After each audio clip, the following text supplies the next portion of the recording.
There is something I wasn't ready to admit until I turned 75. Growing old doesn't begin the day your hair turns gray.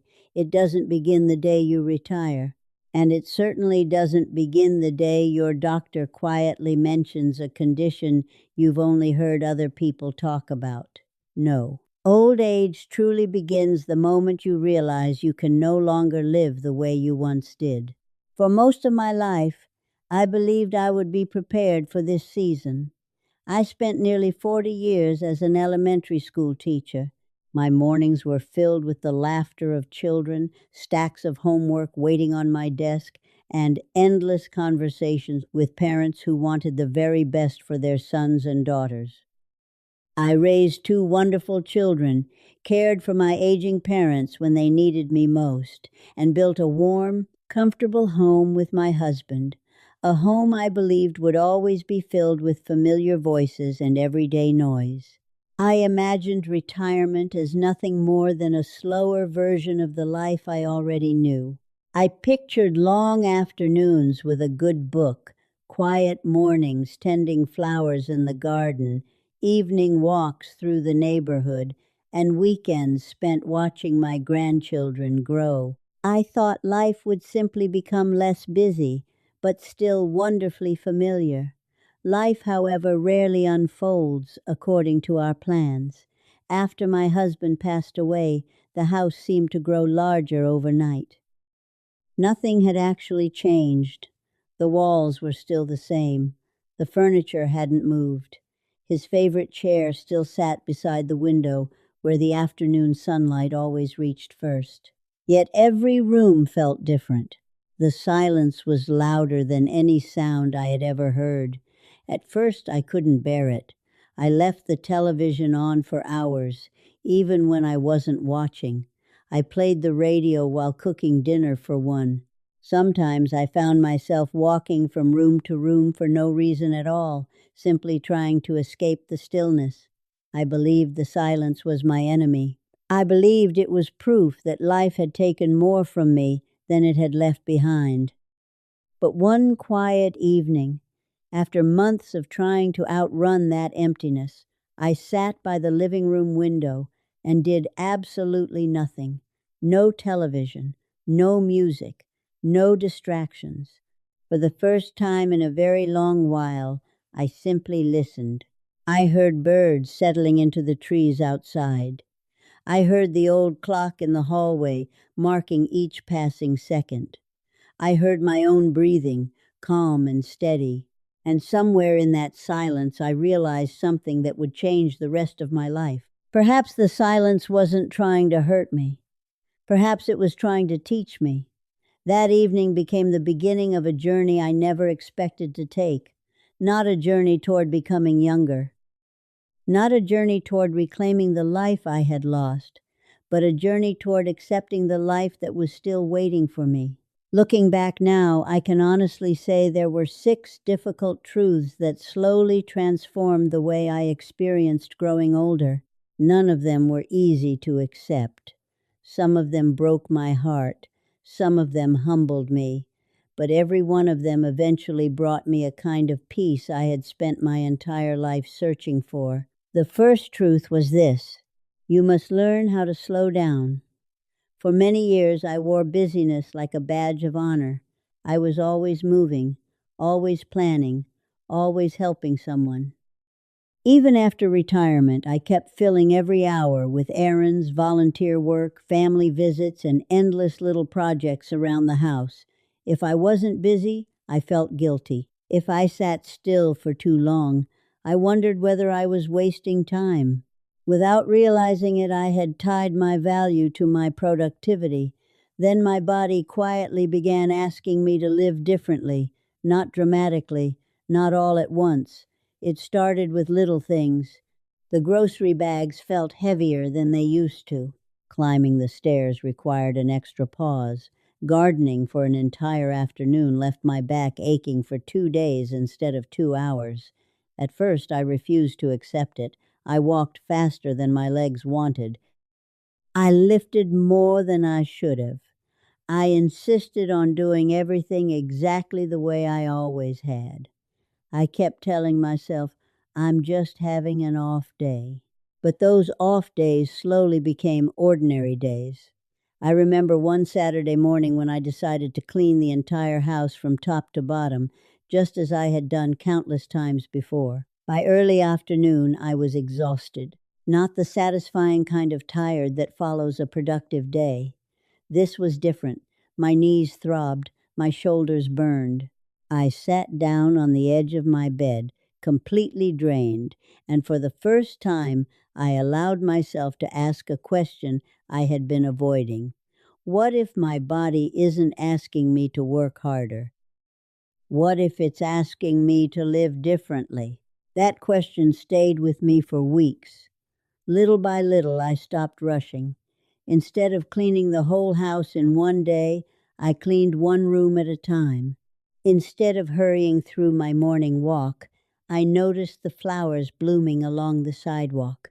Instead of feeling guilty for resting after lunch, I began to see rest as part of living well, rather than a reward for exhausting myself. To my surprise, slowing down didn't make my world smaller. It made it richer. I noticed conversations I once rushed through. I tasted meals instead of simply eating them.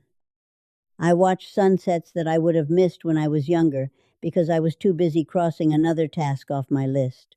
For years, I believed slowing down meant I was losing something. Now I know I was finally beginning to notice what had been there all along. And that was only the first lesson, because as I learned to move more slowly, another truth quietly revealed itself. Life itself was becoming quieter in ways I had never expected. The second truth was this: your life will become much quieter than you imagined. And I don't just mean quiet in the way a house becomes quiet when the children move out. I mean the kind of quiet that reaches into your routines, your relationships, your phone calls, your calendar, and even your sense of importance in the world. When my children were young, I used to dream of silence. Back then, the house was always alive. Someone was asking where their shoes were. Someone was hungry. Someone needed help with homework. The washing machine was running, the phone was ringing, dinner was boiling over, and there was always one more thing waiting for me. I remember standing in the kitchen some evenings, surrounded by noise, thinking, one day I will finally have peace.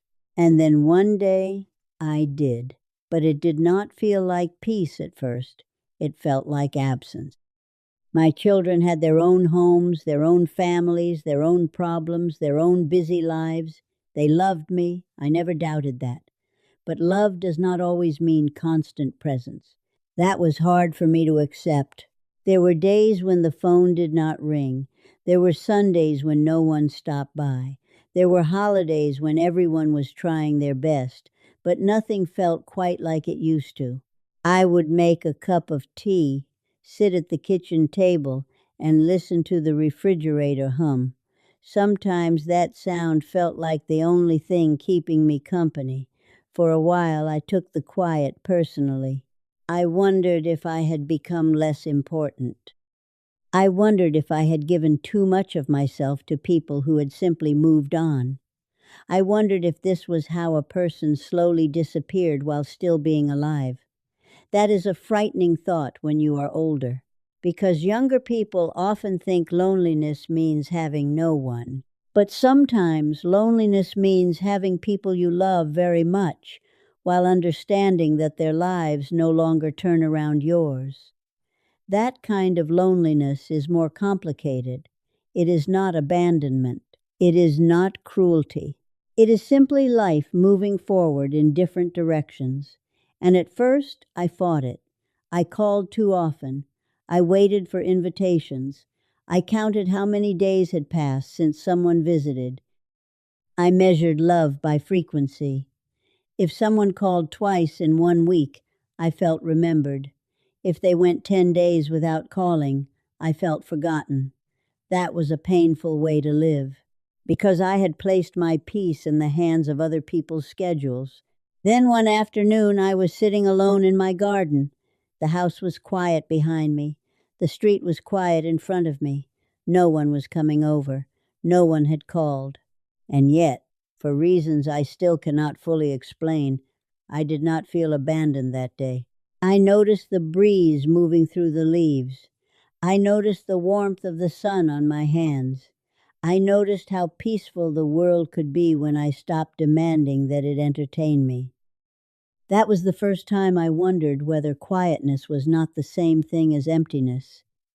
Maybe quietness was a space where I could finally hear my own thoughts, a space where I could stop performing for everyone else, a space where I could become familiar with myself again. Slowly, I began to treat quiet days differently. Instead of seeing them as proof that I had been forgotten, I began to see them as invitations. I read books I had bought years earlier and never opened. I wrote letters, even if I did not always send them. I cooked simple meals and sat down properly to eat them instead of standing at the counter like I used to. I walked through the neighborhood and noticed the same trees changing through the seasons. I learned that a quiet life is not necessarily a lonely life. It can be a deeper life, a life with fewer interruptions, a life where peace has room to sit beside you. Now, I will not pretend the quiet never aches. Of course it does. There are evenings when I still wish the house were louder. There are birthdays when I miss the chaos of everyone being under one roof. There are moments when I would give anything to hear my husband's footsteps in the hallway again. Acceptance does not erase longing, but it softens the way longing sits inside you. It keeps sadness from becoming bitterness. It teaches you how to hold both love and absence in the same heart. And once I began to accept the quiet, another truth came forward, a truth that hurt in a different way, because it was not just that life had become quieter, it was that I was no longer the center of other people's lives. The third truth was this: you will not always be needed the way you once were. That sentence may sound simple, but for someone like me, it was almost unbearable. I had spent my entire adult life being needed. As a teacher, children depended on me every single day. Their parents trusted me. My colleagues came to me for advice. At home, my children needed meals, clean clothes, school forms, comfort, discipline, encouragement, and a mother who somehow knew how to keep everything from falling apart.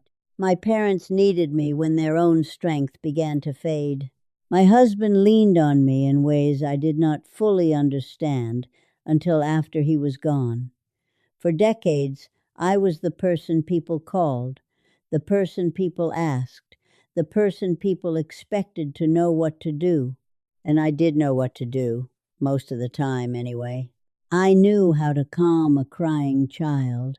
I knew how to stretch a paycheck. I knew how to prepare a meal for 6 people with whatever was left in the refrigerator. I knew how to make a home feel steady even when life outside it was not. Being needed gave me purpose. It gave my days shape. It gave me proof that I mattered. Then slowly, without asking my permission, that changed. My children stopped asking for advice about every little thing. At first, I was proud of them. Then, if I am being honest, I was hurt by it. They made decisions without consulting me. They solved problems without calling. They chose furniture, vacations, schools, doctors, and futures that had very little to do with my opinion. I told myself this was what I had raised them for, and it was. But knowing that did not make it painless. At school, when I retired, another teacher took my classroom. She was young, energetic, full of new ideas. The children loved her. The school continued. The bell rang. The lessons went on. And my absence did not stop anything. That was a difficult thing to witness. Not because I wanted the world to fall apart without me, but because part of me had believed it might at least pause, just for a moment, just long enough to prove I had been as important as I felt. But the world does not pause when we step away. It keeps moving. And when you are older, that realization can feel cruel. I remember visiting the school a year after I retired. The hallways smelled the same. The floors shone the same.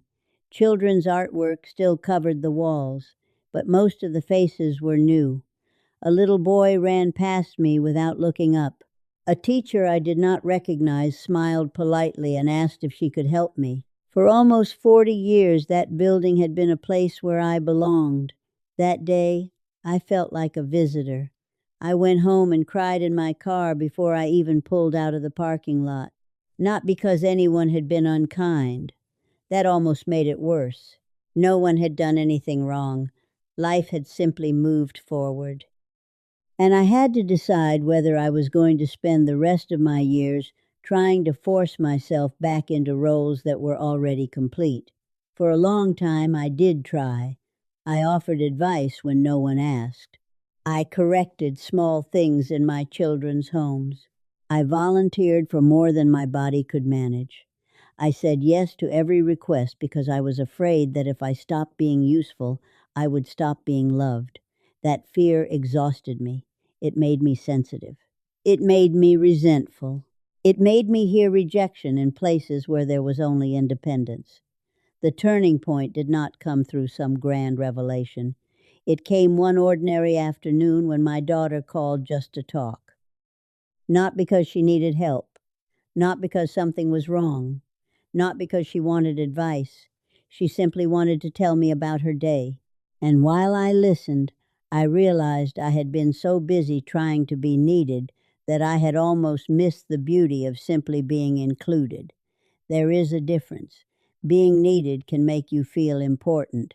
But being loved without needing to perform is something much deeper.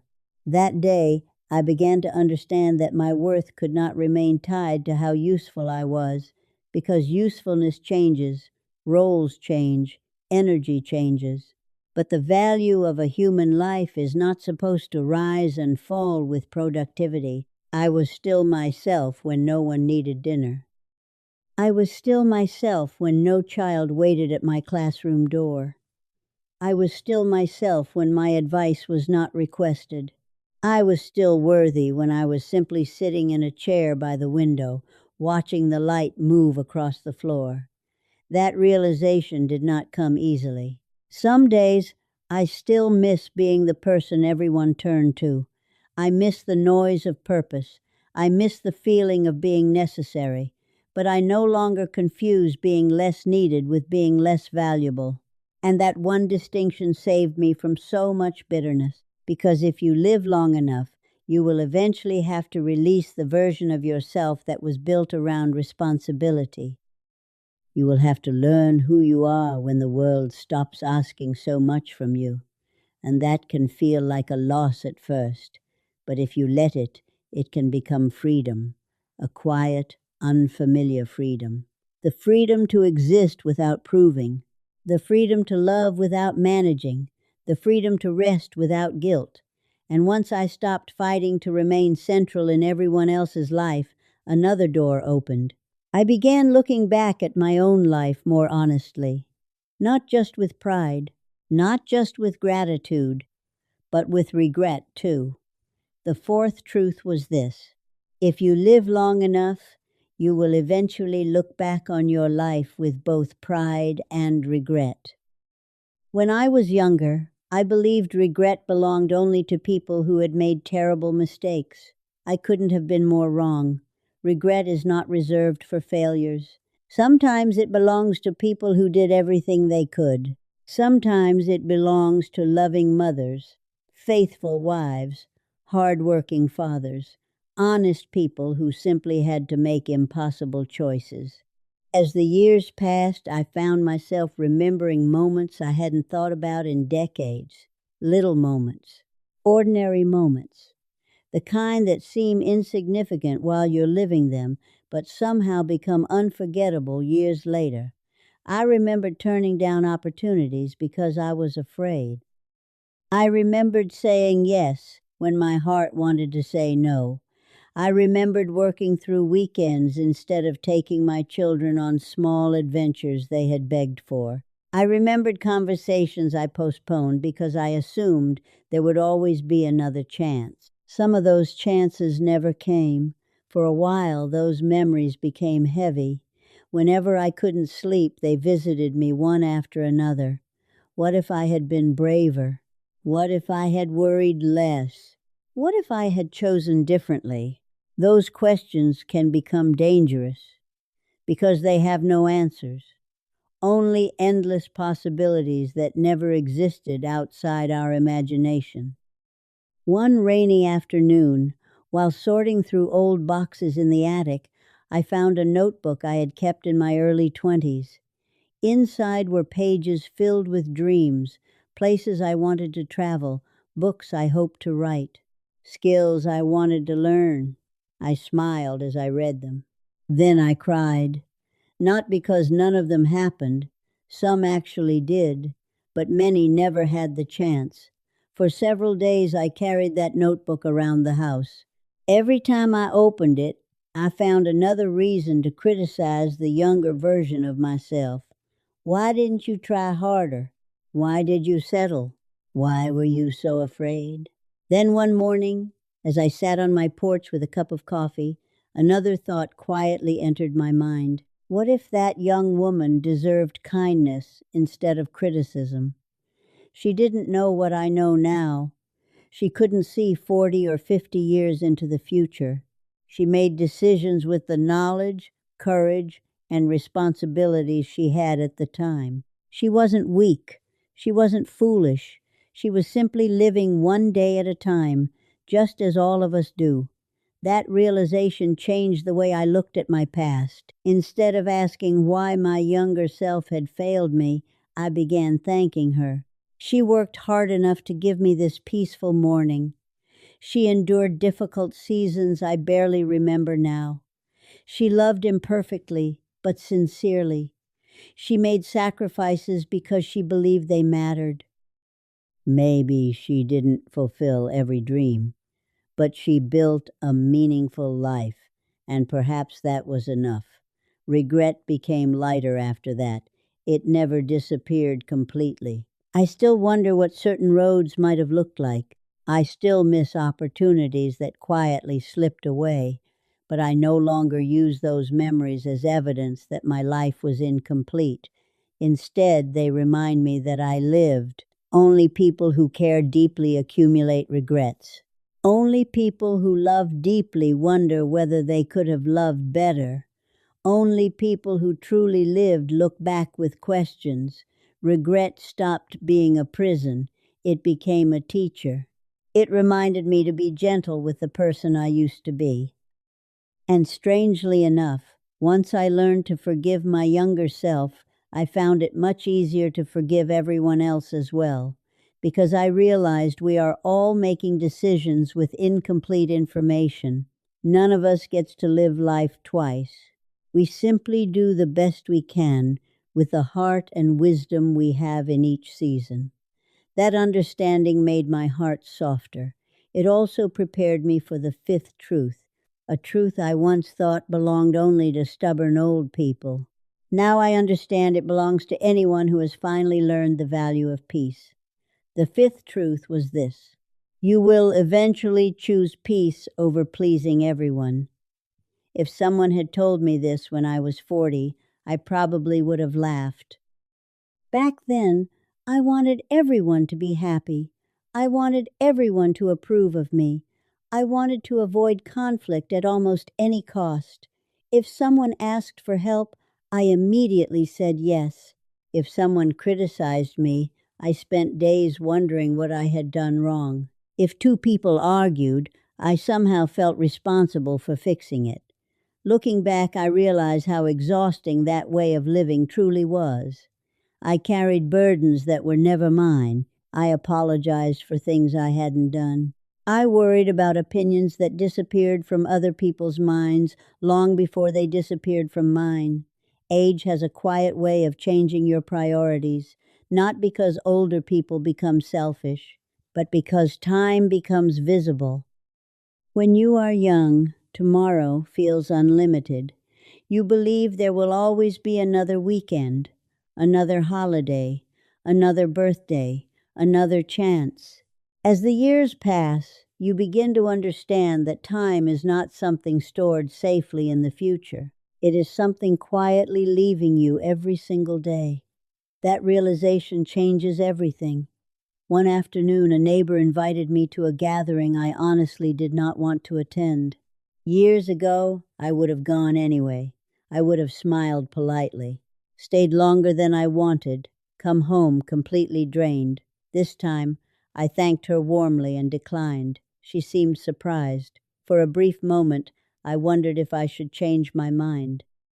Then I asked myself a simple question. Am I saying yes because I genuinely want to go, or because I don't want someone else to be disappointed? The answer was obvious. So I stayed home. I made myself a simple dinner. I read a few chapters of a novel.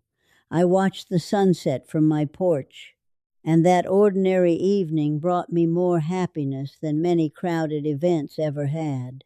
That was when I understood something I wish I had learned decades earlier. Protecting your peace is not selfish, it is wisdom. You cannot spend the second half of your life constantly sacrificing your well-being to meet expectations that never truly belong to you. There will always be someone who thinks you should do more, visit more, call more, give more, agree more, smile more. But there comes a season when your answer no longer needs to satisfy everyone else. It only needs to be honest. Oddly enough, saying no became one of the kindest things I ever learned to do, not only for myself, but for others as well. Because when I stopped pretending to have endless energy, I became more genuine. The time I did spend with people became richer. The conversations became deeper. The laughter became more sincere. I was no longer showing up out of obligation. I was showing up out of love. And there is a remarkable difference between those two things. As I embraced that quieter, simpler way of living, one final realization slowly emerged. It was the gentlest truth of all, the truth that brought every lesson together. The sixth and final truth was this: happiness does not disappear as you grow older, it simply changes its shape. When I was young, happiness always seemed connected to achievement. It was getting the job, buying the house, watching my children succeed, planning vacations, crossing another goal off my list. Everything felt connected to movement, to growth, to reaching the next milestone. I believed happiness had to be exciting, busy, visible, something other people could easily recognize. But somewhere along the way, without my noticing, happiness became quieter. Not smaller, just quieter. One spring morning, I woke before sunrise. There was nowhere I needed to be. No schedule waiting for me, no deadlines, no one expecting anything. I made myself a cup of coffee and carried it onto the porch. The air was cool. A robin landed on the fence only a few feet away. The neighborhood was still asleep. For nearly half an hour, nothing happened. Absolutely nothing. Years earlier, I would have called that a wasted morning. Now, it felt like one of the richest moments I had experienced in weeks. I smiled to myself because I finally understood something I had spent decades chasing. Peace has a feeling all its own. It doesn't shout. It doesn't demand attention. It quietly settles into your heart until one day you realize you are no longer searching for happiness because it has been sitting beside you all along. I began noticing little things I would once have ignored: the warmth of fresh bread coming out of the oven, the sound of rain against the windows, the smile from a stranger during my morning walk, a handwritten birthday card instead of an expensive gift, the laughter of my grandchildren echoing through the backyard for one afternoon before they rushed home to their own busy lives. These moments would have seemed ordinary to my younger self. Now they felt extraordinary, not because life had become more exciting, but because I had finally learned how to pay attention. Perhaps that is one of the greatest gifts of growing older. You stop collecting moments. You begin appreciating them. I used to think happiness meant adding more to life, more experiences, more accomplishments, more possessions, more recognition. Now I believe happiness often comes from letting go of impossible expectations, letting go of comparisons, letting go of old resentments, letting go of the exhausting need to prove yourself. Every time I released one more unnecessary burden, life became lighter. Not perfect, just lighter, and lighter is sometimes more than enough. People often ask me whether I wish I could be young again. The answer surprises them. Of course there are things I miss. I miss having strong knees that never complained after a long walk. I miss dancing with my husband in the kitchen while dinner cooked on the stove. I miss hearing my children racing through the house, arguing over whose turn it was to wash the dishes. I miss faces that now live only in photographs. I miss voices I would give almost anything to hear one more time. But I do not miss the constant pressure I placed on myself. I do not miss believing I had to earn my worth every single day. I do not miss worrying about things that never happened. I do not miss living as though peace would arrive someday in the future, if only I worked hard enough. Because now I know something I wish someone had told me many years ago. Peace is not a destination, it is a decision. It begins the moment we stop asking life to become something it was never meant to be. These 6 truths were not easy companions. Each one asked me to release something I had held tightly for years. The image of the woman I used to be, the busy life I believed defined me, the certainty that everyone would always remain close, the dream that I could somehow avoid regret, the habit of pleasing everyone before myself, the belief that happiness had to look the way it did when I was young. Letting go of those beliefs felt painful. Sometimes it even felt like losing pieces of myself, but now I understand something I couldn't have understood earlier. I wasn't losing myself. I was uncovering the person who had been waiting underneath all those expectations. Someone calmer, someone gentler, someone who no longer measured every day by productivity or approval. Someone who could sit quietly with a cup of tea and honestly say, "This is enough." That to me is the greatest surprise of old age. Not that life becomes easier. It doesn't. There will always be losses. There will always be grief. There will always be days when your body reminds you that time keeps moving forward. But suffering changes when you stop fighting reality. You begin carrying life's burdens instead of letting them carry you. If you are close to my age, I hope you know there is nothing wrong with living more slowly. There is nothing wrong with choosing rest. There is nothing wrong with saying no. There is nothing wrong with finding joy in ordinary afternoons while the rest of the world rushes past. You are not falling behind. You are simply walking at the pace this season of life was always meant to be lived. And if you are younger, perhaps these words can save you a few years of unnecessary struggle. Do not wait until your hair turns silver to discover that peace matters more than perfection. Do not spend your healthiest years chasing approval that never truly satisfies. Do not postpone happiness until everything finally goes according to plan, because life rarely does. Instead, learn to appreciate what is here today, the people beside you, the ordinary mornings, the imperfect home, the quiet conversations, the simple meals, the ordinary days that seem so forgettable now may one day become the memories you treasure most. Looking back over my life, I no longer measure it by promotions, achievements, or even the hardest seasons I survived. I measure it by the moments when my heart finally learned to be still. That is the victory I had been searching for all along.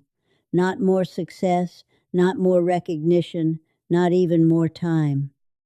Simply the freedom to greet each new day without fighting yesterday or fearing tomorrow. If growing older has taught me anything, it is this. Life becomes far more beautiful when you stop asking it to remain the same. Acceptance is not giving up. Acceptance is making room for peace. And peace, I have discovered, is one of the greatest gifts we can ever give ourselves. Thank you for spending these moments with me. If my story reminded you of your own journey, then perhaps neither of us has walked this road alone after all. One afternoon, a woman I had known for years stopped by with a basket of fresh peaches from her garden. We sat together on the porch, talking about ordinary things, the weather, the price of groceries, how quickly children seem to become adults. At one point, she looked at me and smiled. "You seem different," she said. "Different how?" I asked. "You don't seem to worry as much anymore." Her words stayed with me long after she had gone home. She was right. Years earlier, I would have worried about whether my children were calling often enough, whether my neighbors approved of me, whether I had done enough with my life, whether I should still be trying to accomplish something bigger. Now those questions visited me less and less, not because I had answered all of them, but because I had finally accepted that not every question needs an answer before you can live peacefully. Growing older had slowly taught me something younger Margaret never understood. Life is not a problem to solve. It is something to experience. There is a tremendous difference. When you believe life is a problem, every disappointment feels like evidence that you failed. Every unexpected change feels like another obstacle. Every mistake becomes something you replay over and over again. But when you begin seeing life as something to experience, even painful seasons become part of a larger story. Loss still hurts, grief still visits, loneliness still appears from time to time. But none of those emotions convince you that life has gone wrong. They simply remind you that you are alive. One autumn afternoon, I opened an old photo album that had been sitting untouched on my bookshelf for years. There were photographs of birthdays, family vacations, school plays, Christmas mornings, anniversary dinners. There was one picture of my husband standing beside an apple tree we planted during our first year in that house. He was laughing about something I can no longer remember. For several minutes, I simply stared at that photograph. Years ago, looking at it would have broken my heart. I would have closed the album almost immediately because the sadness felt unbearable. This time was different. I still missed him. I always will. But alongside the sadness was gratitude. How fortunate was I to miss someone so deeply. Not everyone is lucky enough to have loved another person for so many years. Grief had changed. It was no longer only pain. It had become proof of love. That surprised me. I used to think healing meant missing someone less. Now I believe healing means learning to carry love and loss together. Neither one cancels the other. They simply learn to live side by side. That realization made me gentler with every person I met, because I began wondering what invisible grief they might also be carrying. The older I became, the less interested I was in judging people. You never know what chapter someone else is living. The impatient cashier might be caring for a sick husband. The quiet neighbor may have buried a lifelong friend only weeks earlier. The young mother struggling with 2 crying children may secretly believe she isn't doing enough. Age has a way of reminding us that everyone is carrying something. Kindness becomes easier once you understand that. Another habit quietly disappeared from my life: comparison. When I was younger, comparison slipped into almost everything. Someone had a larger house, someone traveled more often, someone seemed healthier, Someone's children appeared more successful.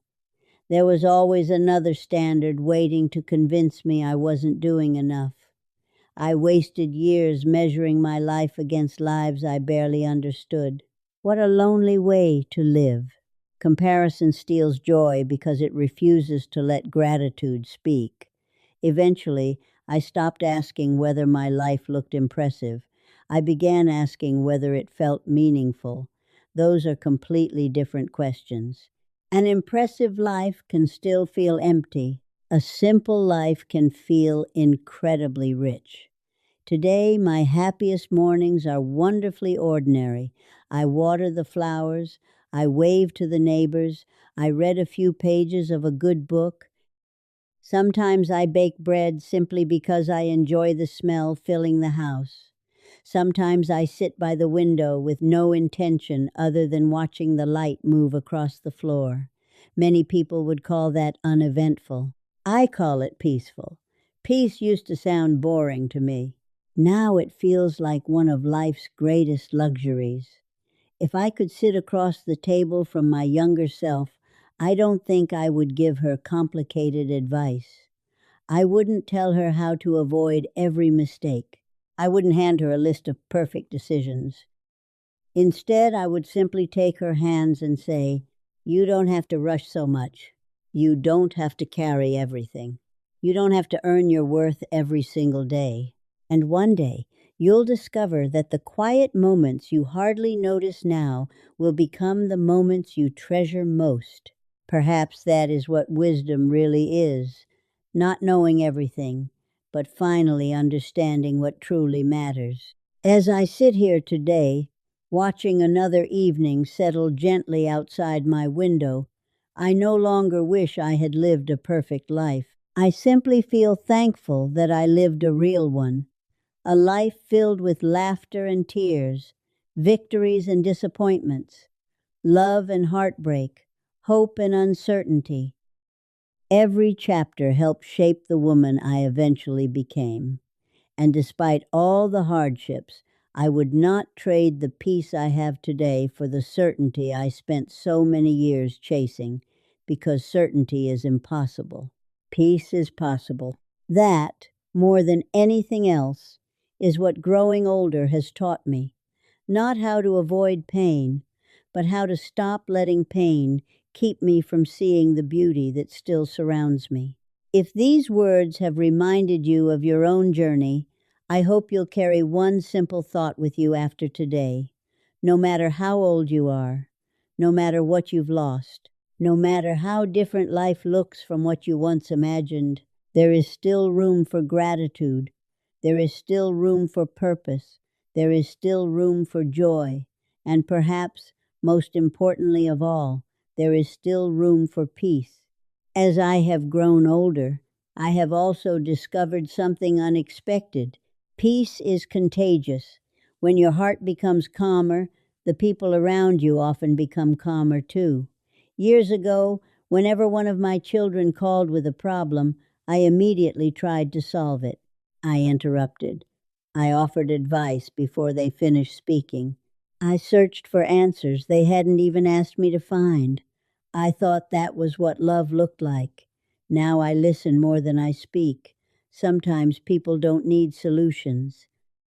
Sometimes they simply need someone who is willing to sit beside them without trying to fix everything. That lesson took me a lifetime to learn. There is tremendous strength in quiet presence. One evening, my grandson came to visit after having a difficult week at work. He sat across from me at the kitchen table, staring into his cup of tea. For several minutes, neither of us said very much. The younger version of me would have filled that silence with questions. What happened? What are you going to do? Have you tried this? Instead, I waited. Eventually, he began talking, not because I had encouraged him, because he felt safe enough to speak. When he finished, he smiled and said something that touched me deeply. "Grandma, thank you for listening. Not for giving advice, not for solving the problem, just for listening." As he drove away that evening, I realized something else age had quietly given me. The ability to understand that love is often measured by presence, not performance. How much of our lives do we spend believing we must constantly prove our love? By doing more, buying more, giving more, sacrificing more. Yet some of the people I have loved most never impressed me with grand gestures. They simply stayed, they showed up, they remembered, they listened. Perhaps love has always been simpler than we make it. The same is true for happiness. The same is true for peace. The same is true for growing older. We spend decades believing that life becomes meaningful by adding accomplishments, adding possessions, adding responsibilities, adding expectations. Then age quietly teaches us that meaning often comes through subtraction, subtracting resentment, subtracting comparison, subtracting unnecessary worry, subtracting the endless race to become someone we already are. That may be the greatest surprise of all. Growing older is not only about losing things, it is also about being released from things that were never helping us, released from proving, released from pretending, released from carrying burdens that no longer belong on our shoulders. When I think about my husband now, I no longer think first about the day I lost him. I think about the thousands of ordinary mornings we shared. Coffee at the kitchen table, walking through the grocery store together, folding laundry while talking about nothing important. At the time, those moments seemed ordinary. Today, they feel priceless. That is another lesson I wish I had understood sooner. An ordinary life is not an ordinary gift. Most of our happiness is hidden inside moments we almost ignore while they are happening.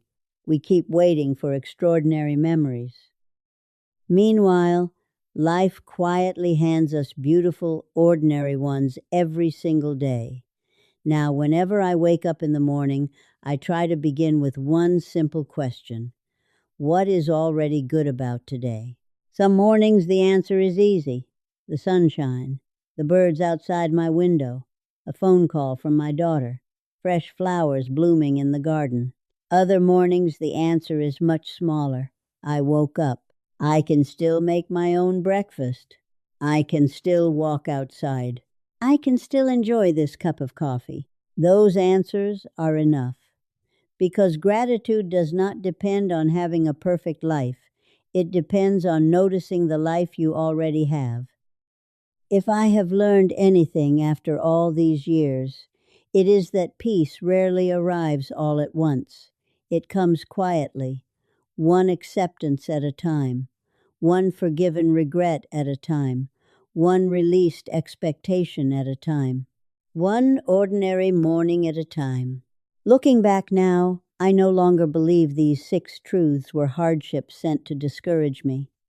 I believe they were invitations, invitations to become softer instead of harder, calmer instead of busier, kinder instead of more successful, more present instead of more productive.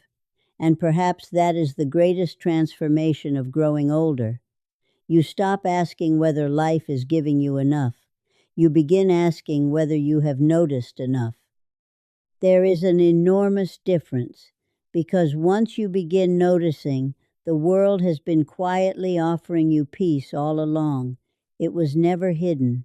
It was simply waiting for you to slow down long enough to see it. So wherever you are in your own journey today, whether you are just beginning to notice the passing of time, whether you are caring for someone you love, whether you are grieving, whether you are rebuilding after loss, or whether you are simply wondering what the next chapter of your life might look like, I hope you remember this. Your life does not have to become smaller because you are growing older. It can become deeper. Your world does not have to become emptier. It can become more meaningful, and your heart does not have to become heavier. It can become lighter with every expectation you choose to release. That is the quiet miracle of aging, not that everything becomes easier, but that, if you allow it, you slowly become wiser than your fears.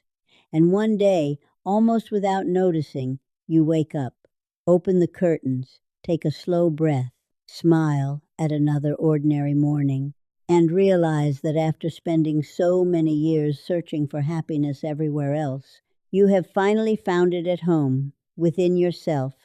That is enough, more than enough. It always was.